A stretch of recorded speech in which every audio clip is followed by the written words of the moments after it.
الحمد لله نحمده ونستعينه ونستغفره ونؤمن به ونتوكل عليه ونعوذ بالله من شرور أنفسنا ومن سيئات أعمالنا من يهده الله فلا مضل له ومن يضلل فلا هادي له ونشهد أن لا إله إلا الله وحده لا شريك له ونشهد أن سيدنا ونبينا وحبيبنا وطبيب قلوبنا وشفيعنا وشفاء صدورنا وأعلانا وأولانا ومولانا وملجانا ومأوانا محمدا عبده ورسوله أرسله بالحق بشيرا ونذيرا وداعيا إلى الله بإذنه وسراجا منيرا فقد قال الله تبارك وتعالى في القرآن المجيد والفرقان الحميد فأعوذ بالله من الشيطان الرجيم بسم الله الرحمن الرحيم سبحان الذي أسرى بعبده ليلا من المسجد الحرام إلى المسجد الأقصى باركنا حوله لنريه من آياتنا إنه هو السميع البصير صدق الله رسوله النبي الأمين المتين الكريم ونحن على ذلك لمن الشاهدين والشاكرين والحمد لله رب العالمين من دعانا ربنا اسمع محمدا أيده بأيده أجدنا محمدا أرسله مبشرا أرسله ممجدا صلوا عليه دائما صلوا عليه سرمدا اللهم صل وسلم صلاة كاملة وسلم صلاة دائمة ذرے ذرے سے نمایاں مگر بھی نہ ہے ذرے ذرے سے نمایاں مگر بھی نہ ہے میرے معبود تیری بردارشی ہے عجیب دور اتنا کے تخیل کی رسائی ہے محال اور قربت کا یہ عالم کے رکھے جہاں سے قریب شب اسرا کی دولہا بدار درو شب اسرا کی دولہا بدار درو نو شب بزم جنت بلا سلام خدائے برتر و بالا ہمیں پتا کیا ہے تیرے حبیب مکرم کا مرتبہ کیا ہے جبین حضرت جبریل پر کفے پا ہے ابتدا کا یہ عالم تو انتہا کیا ہے کوئی بلال سے پوچھے خبیب سے سمجھے کوئی بلال سے پوچھے خبیب سے سمجھے سزائے الفت سرکار کا مزہ کیا ہے کوئی بلال سے پوچھے خبیب سے سمجھے سزائے الفت سرکار کا مزہ کیا ہے درس قرآن اگر ہم نے بھلایا ہوتا درس قرآن اگر ہم نے بھلایا ہوتا یہ زمانے نہ زمانے نے دکھایا ہوتا عزیزان محترم معزز سامعین کرام نوجوان ساتھیوں عزیز بچوں السلام علیکم ورحمۃ اللہ وبرکاتہ خطبے کے بعد میں نے اس آیت مبارکہ کی تلاوت کا شرف حاصل کیا ہے اسے اپنا موضوع سخن بنانے سے قبل آئین اور آپ مل کر سب سے پہلے امت خدا کے فقیر صراط الصالحین انیس العارفین رحمت للعالمین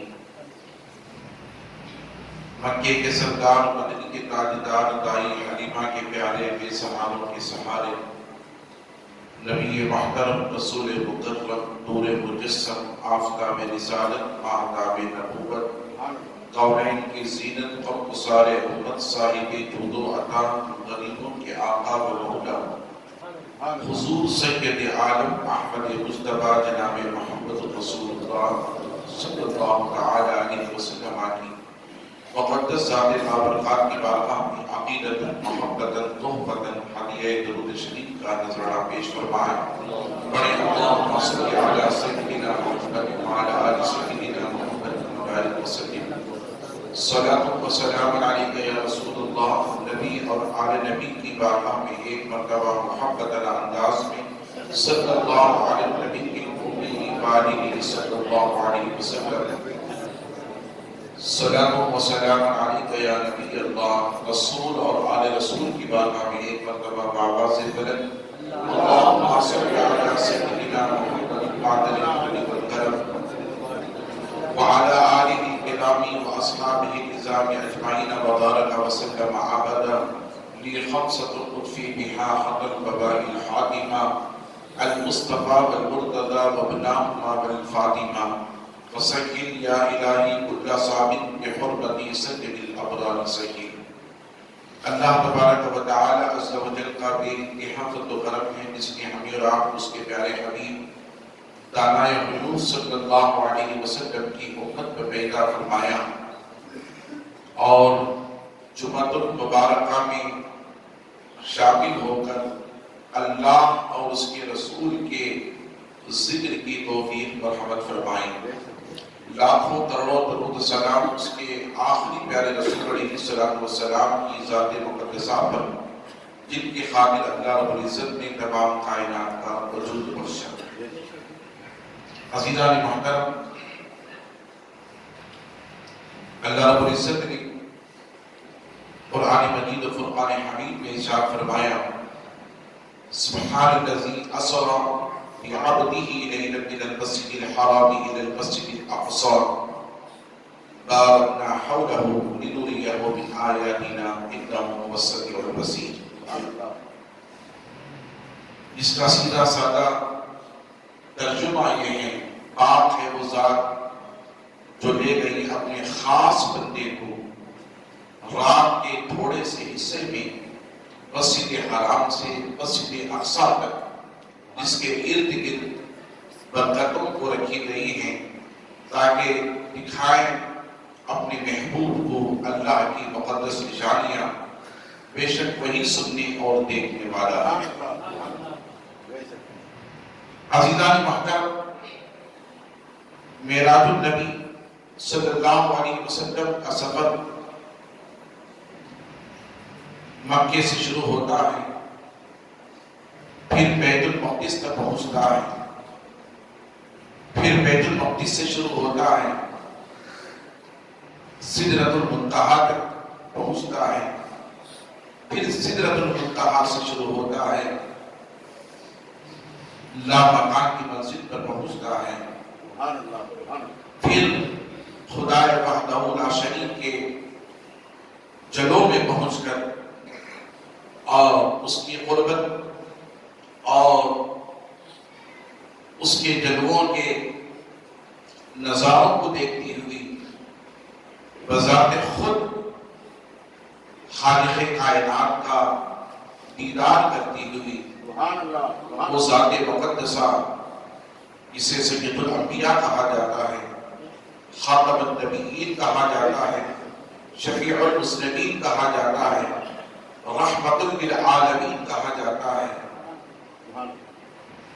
پھر لوٹ کر زمین دنیا میں تشریف لائے۔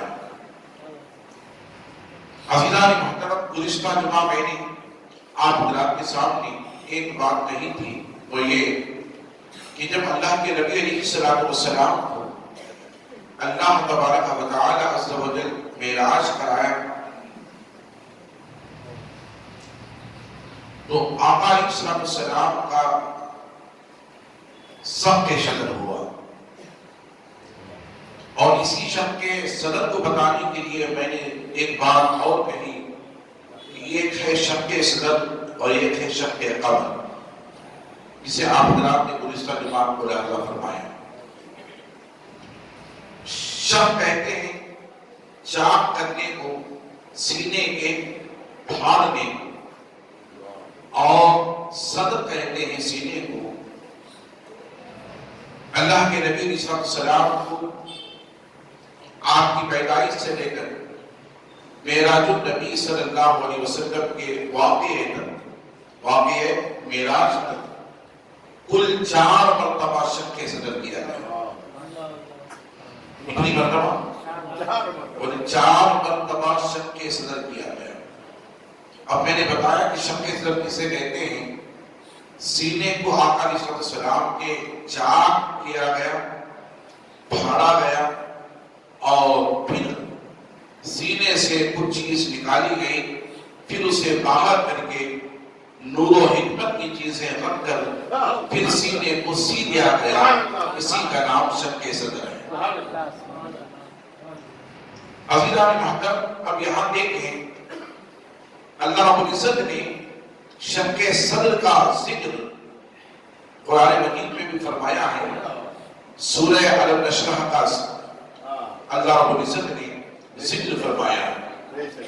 علم نشرح لک صدرک، یہ قرآن مجید کا آیت مبارکہ ہے.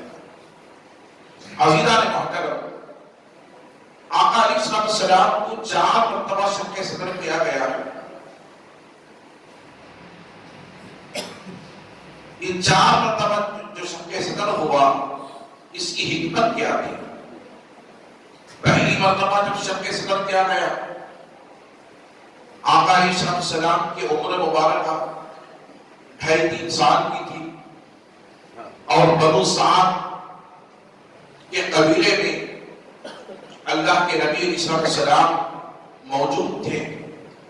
حضرت حلیمہ سعدیہ رضی اللہ تعالی عنہ کی کفالت میں، آپ کی رضاعت میں حضور علیہ السلام بنو سعد میں تھے، مکے میں نہیں تھی، اور آپ کی عمر 3 سال کی تھی.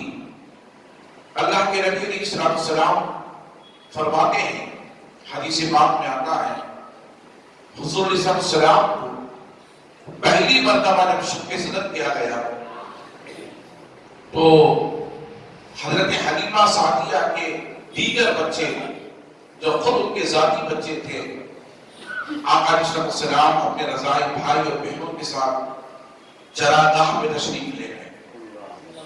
عمر کتنی تھی؟ 3 سال کی. ایک روایت میں آتا 5 سال کی.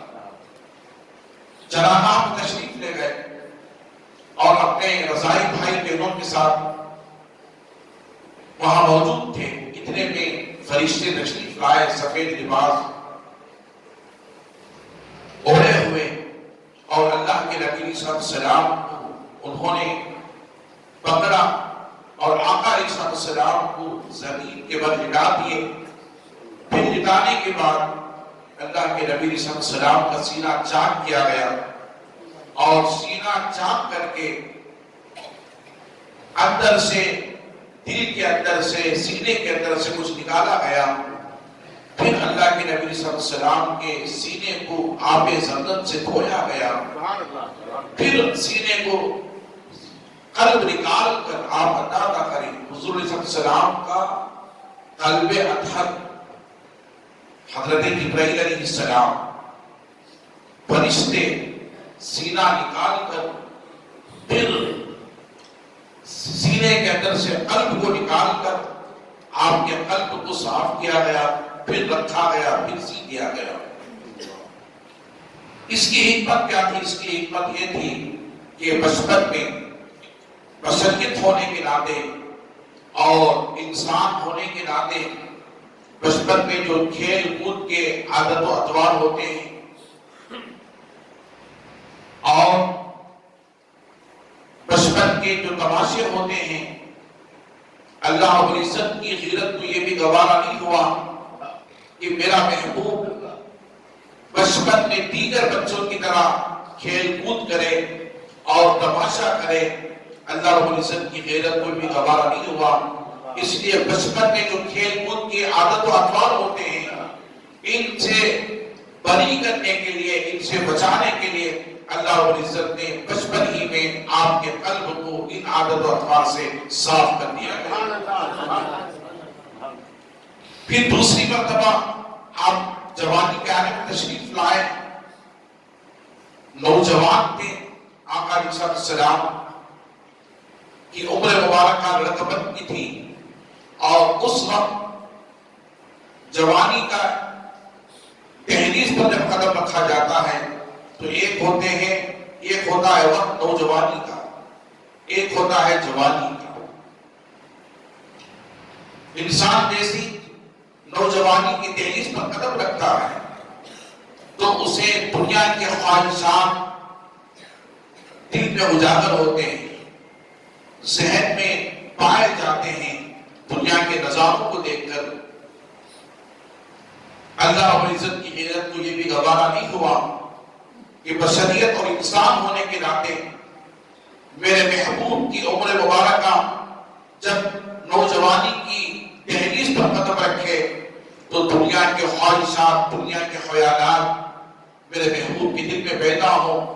اللہ رب العزت نے فرشتوں کو بھیج کر وہی عمل جو بچپن میں کیا تھا شق صدر نوجوانی کی عمر میں بھی آپ کا شق صدر کیا گیا۔ پھر تیسری مرتبہ جب اللہ رب العزت نے نزول الہی کا وقت آیا، اللہ کے کلام کو نازل کرنے کا وقت آیا، تو اللہ رب العزت نے قرآن میں فرمایا لو انزلنا هذا القرآن على جبل لرأيته خاشعا متصدعا من خشیۃ اللہ، اگر میں اس کلام کو، میرے قرآن کو کسی پہاڑ پر نازل کر دیتا تو پہاڑ میرے کلام کی طاقت و قوت کو برداشت نہ کرتا اور وہ ریزے ہو جاتا، خاکستر ہو جاتا۔ عزیزان محترم، ایسے موقع پر جب کہ نزول الہی کا وقت قریب تھا، اللہ رب العزت نے فرشتوں کے ذریعے سے آقا علیہ السلام کی عمر مبارکہ اس وقت کتنی تھی؟ اللہ اکبر، 40 سال کی عمر ہو چکی تھی اللہ کے نبی علیہ السلام کی۔ دوبارہ شق صدر کیا گیا تاکہ اللہ کے کلام کو برداشت کر سکے، اللہ رب العزت کی وحی کو برداشت کر سکے، اللہ کی صفت کو برداشت کر سکے۔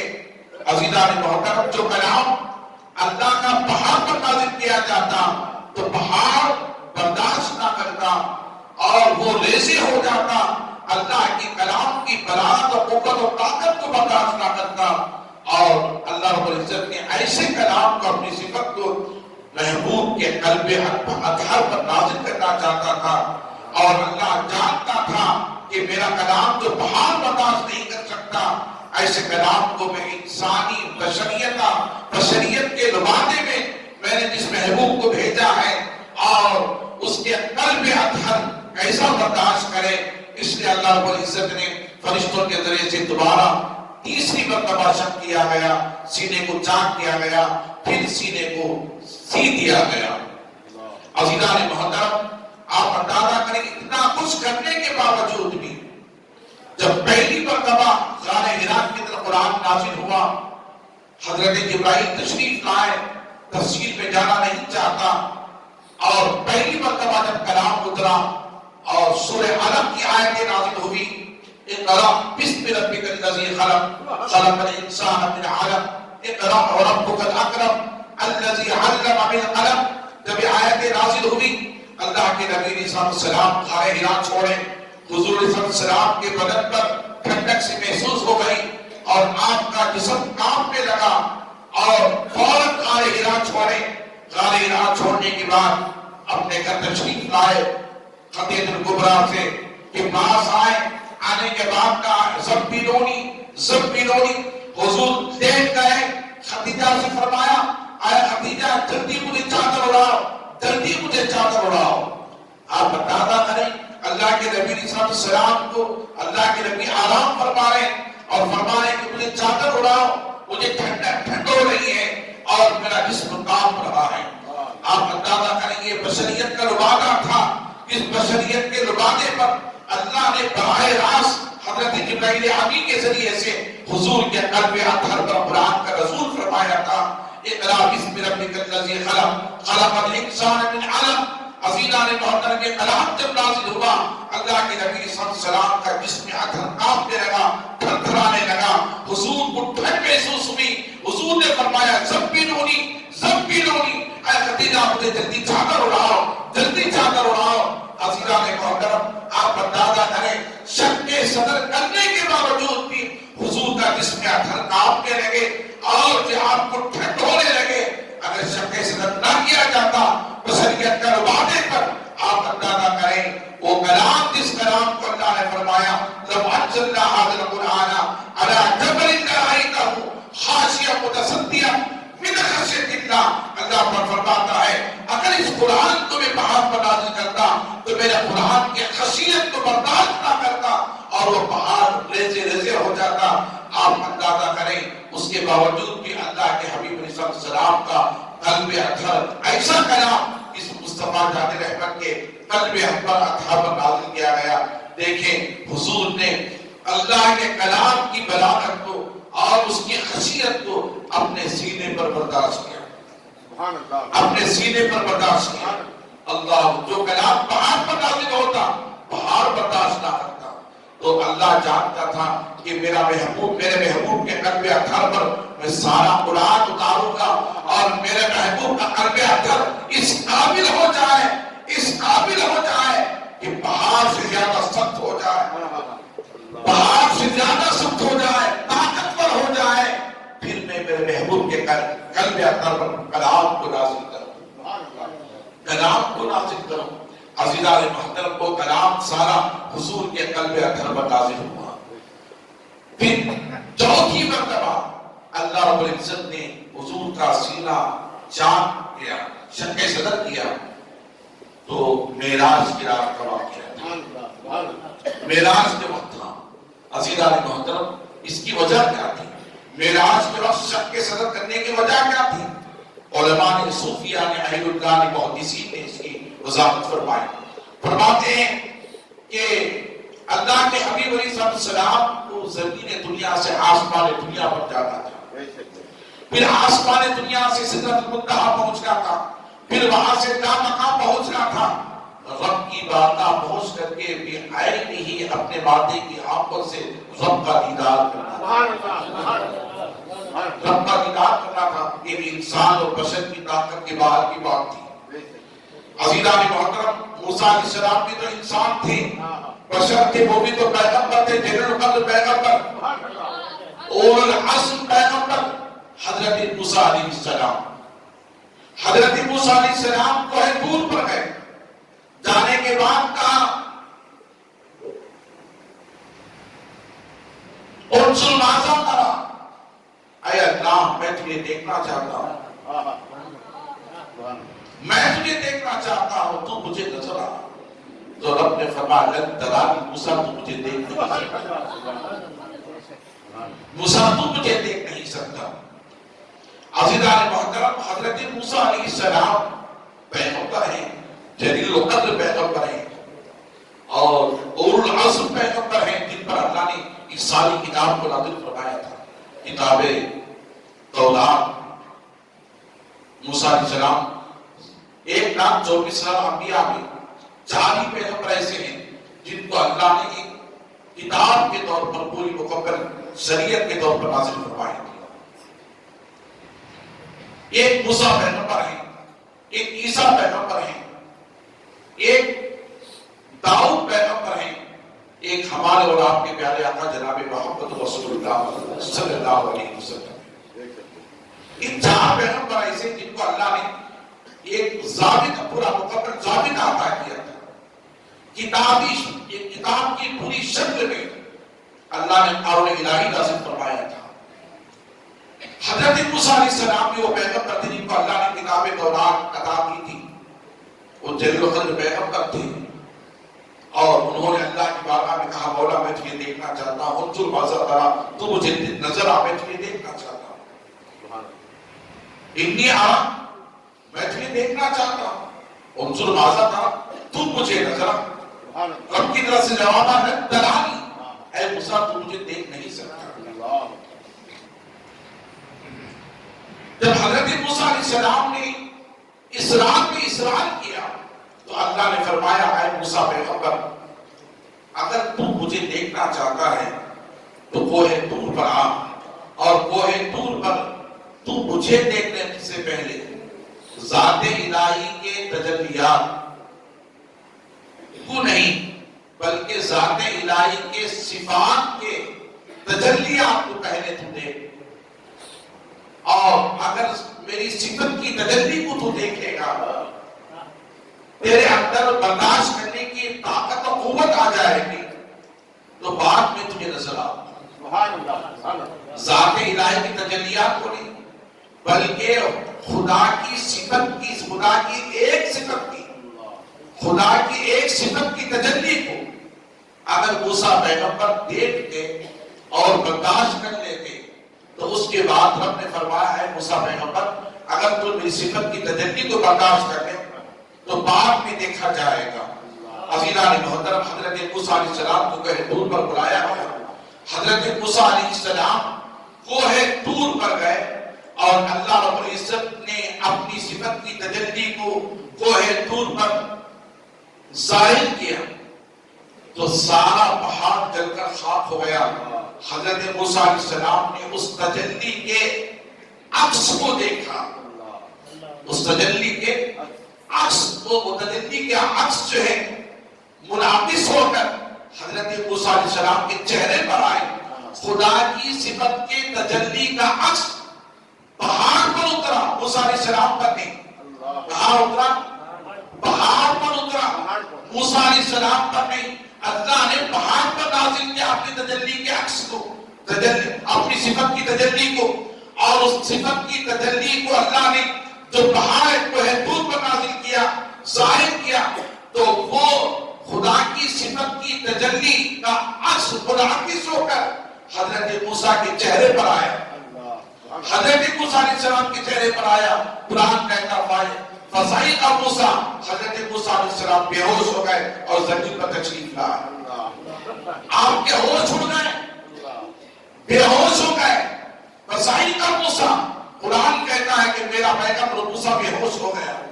عزیزان محترم، اب وہ جب ہوش آیا تو حضرت موسیٰ علیہ السلام کہتے ہیں کہ دیکھیں ایک فرسخ 3 میل کا ہوتا ہے، ایک فرسخ 3 میل کا ہوتا ہے، اور جب ہوش آیا حضرت موسیٰ علیہ السلام کو تو خدا کی صفت کی تجلی کا عکس منعکس ہو کر جو حضرت موسیٰ علیہ السلام کے آنکھوں چہرے پر آیا تھا، آپ اندازہ کریں حضرت موسیٰ علیہ السلام کہتے ہیں کہ میں 50 میل دور سے ان کی روشنی، آنکھوں کی روشنی اتنی بڑھ گئی، اتنی بڑھ گئی، اتنی بڑھ گئی، 50 کلومیٹر دور سے اور 27 میل دور سے، 9 فرسخ دور سے حضرت موسیٰ علیہ السلام کہتے ہیں رات کے اندھیرے میں، رات کے اندھیرے میں کالے پتھر پر کالی چونٹی کو چلتا ہوا دیکھ لیا۔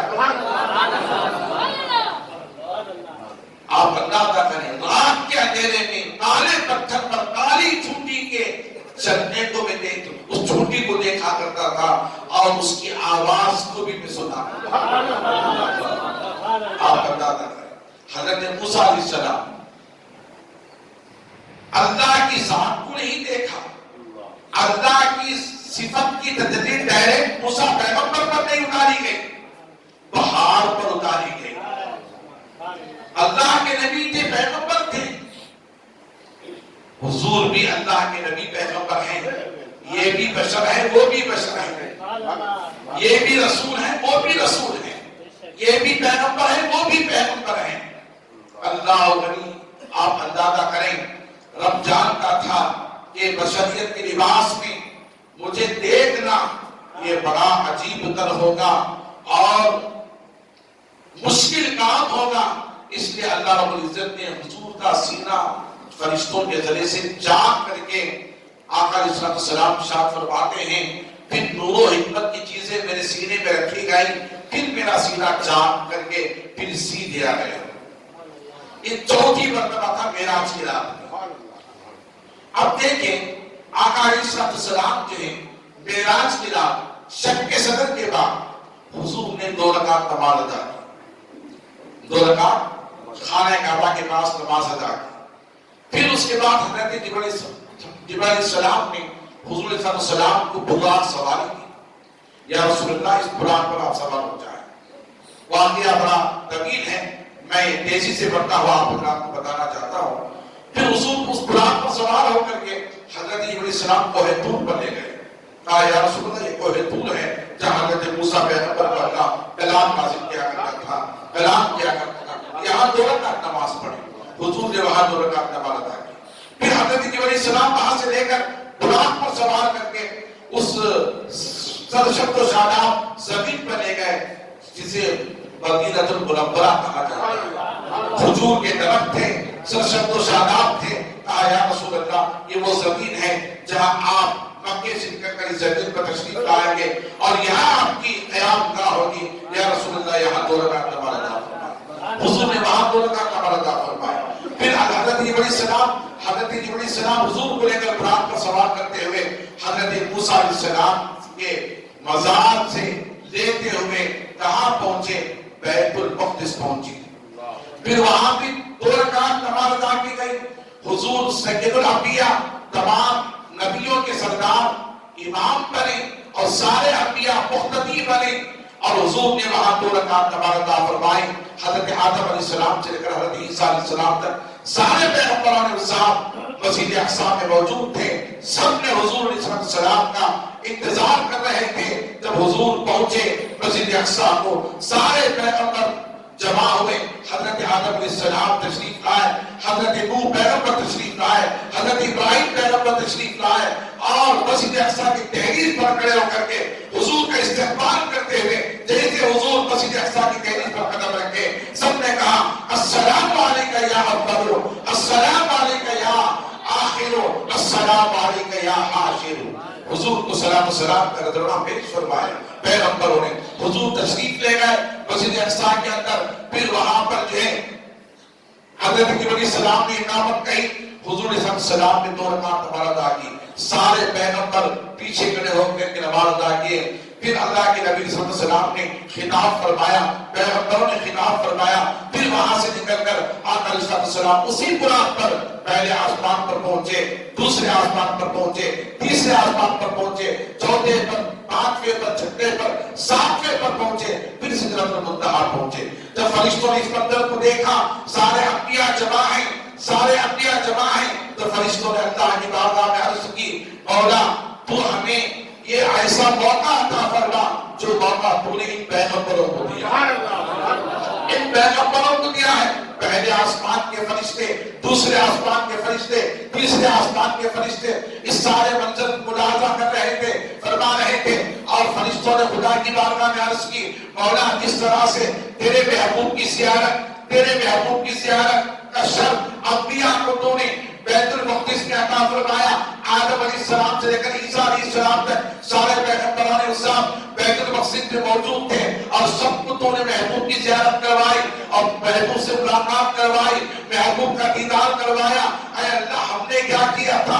ہماری بھی یہی خواہش ہے کہ ہم سارے فرشتے ایک جگہ جمع ہو کر تیرے محبوب کا دیدار کریں، تیرے محبوب سے ملاقات کریں، تیرے محبوب کے چہرے کا کو تکتے رہیں۔ رب نے فرمایا اے فرشتوں ٹھیک ہے، اگر تم میرے محبوب کو دیکھنا چاہتے ہو آ جاؤ سدرۃ المنتہا پر، آ جاؤ سدرۃ المنتہا پر، جس کا ذکر سورۃ النجم میں اللہ نے قرآن میں فرمایا۔ سارے فرشتے سدرۃ المنتہا پہنچ گئے اور فرشتوں نے عرض کیا مولا سدرۃ المنتہا آئیں گے، ایک لمحہ بھی وہاں نہیں رہیں گے، حضور وہاں سے گزر جائیں گے، مگر ہم بہت دیر تک تیرے محبوب کا دیدار نہیں کر سکیں گے، تیرے محبوب سے ملاقات نہیں کر سکیں گے، اور تیرے محبوب کے چہرے کو نہیں تکنے کا ہمیں موقع زیادہ دیر تک نہیں ملے گا۔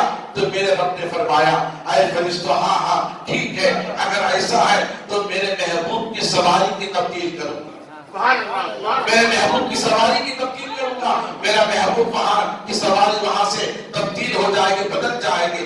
جو قرآن میں تشریف لایا تھا میرا محبوب سدرۃ المنتہا کے موقع پر، اور دیکھیں حضور فرماتے ہیں میں نے 2 وہاں پر تخت کو دیکھا، دو کرسیوں کو دیکھا جو بڑے خوبصورت تھے، سجے ہوئے تھے. میں نے جبرائیل سے پوچھا ہے جبرائیل یہ کون سی جگہ ہے؟ کہا یا رسول اللہ یہ سدرۃ المنتہا ہے. سدرۃ المنتہا ہے. کہا ہے جبرائیل یہاں پر دو چیئر ہیں، دو تخت ہیں، کس کے لیے؟ کہا یا رسول اللہ میرے رب نے فرمایا ایک تخت تو میرا ہے اسے رب نے مجھے عطا فرمایا ہے، اور دوسرا تخت یا رسول اللہ میرے رب نے فرمایا تھا اے جبرائیل ایک وقت ایسا آئے گا کہ میرا محبوب تیری بارگاہ سے گزرتا ہوا آئے گا، تیری بارگاہ سے گزرتا ہوا آئے گا، وہ زمین دنیا سے نکل کر آسمان کی سیر کرتا ہوا تیری بارگاہ سدرۃ المنتہا پہنچے گا. جب وہ پہنچے گا تو میرے محبوب کو تخت عطا کرنا تاکہ میرا محبوب اس پر تھوڑی دیر آرام کرے، تھوڑی دیر بیٹھے، آپ اندازہ کریں رب کیسا جو محبوب کی معراج کا انتظام کر رہا ہے.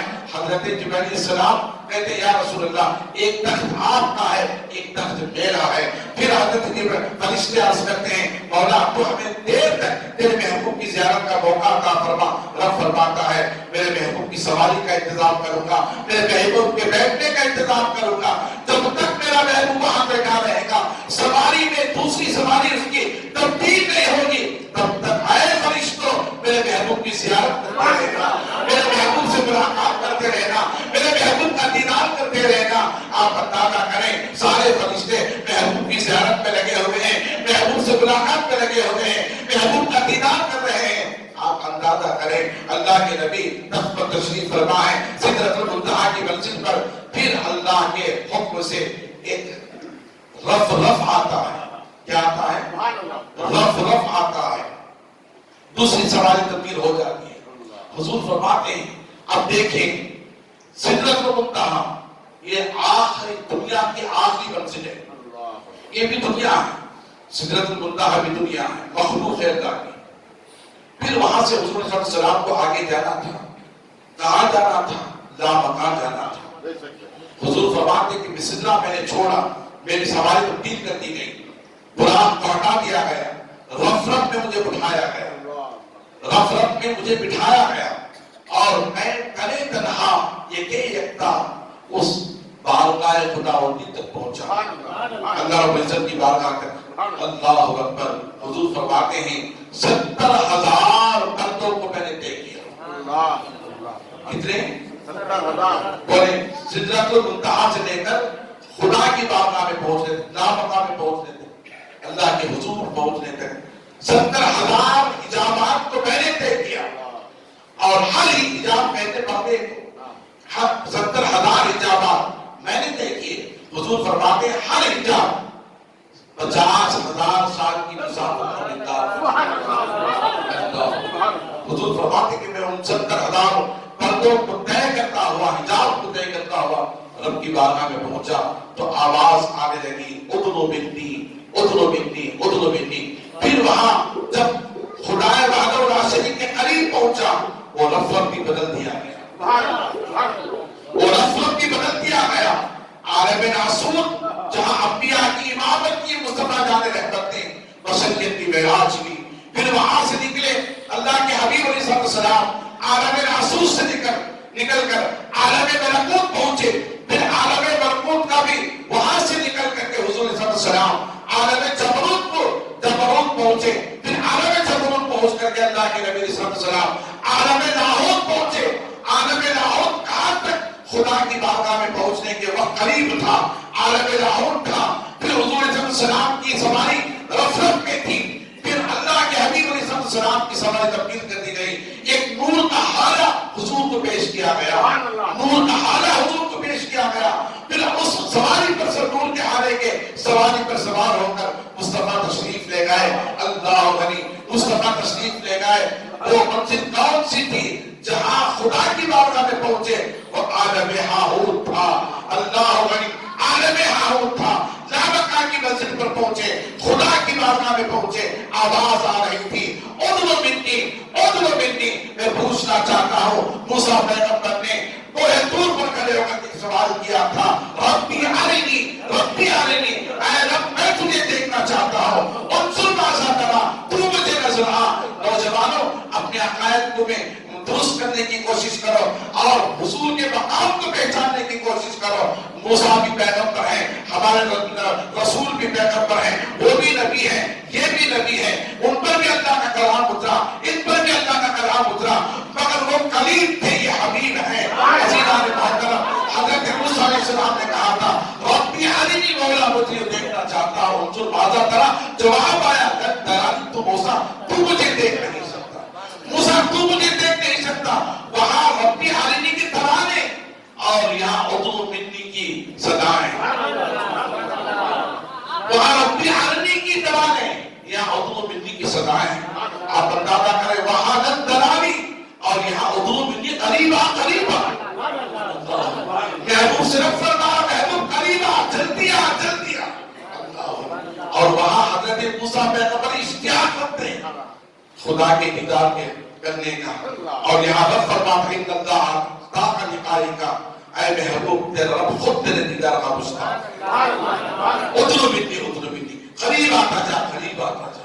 حضور فرماتے ہیں حدیث پاک میں آتا ہے جب میں رب کے حضور پہنچا اور 70,000 اجابات کو میں نے طے کیے تو مجھے گھبراہٹ سی محسوس ہوئی، گھبراہٹ سی محسوس ہوئی رب کی بارگاہ میں پہنچنے تک۔ تو اللہ نے اس گھبراہٹ کو دور کرنے کے لیے مجھے کبھی صدیق اکبر کے کلام کی آواز، کبھی صدیق اکبر کے کلام کی آواز آتی، کبھی بلال کے چلنے کی آواز آتی، کبھی بلال کے چلنے کی آواز آتی، کبھی صدیق اکبر کے کلام کرنے کی آواز آتی، چونکہ اب جانتا تھا میرا محبوب صدیق سے بڑی محبت کرتا ہے، اور بلال میرے محبوب کی بڑی غلامی میں ہے۔ اللہ تبارک و تعالی عز و جل نے ایسا انتظام کیا تاکہ میرا محبوب صدیق کی آواز کو سن کر کے میرے محبوب کی گھبراہٹ دور ہو سکے، میرے محبوب کی گھبراہٹ دور ہو سکے۔ آپ اندازہ کریں رب کے قریب پہنچے، رب کے قریب پہنچے مصطفیٰ جان رحمت صلی اللہ علیہ وسلم۔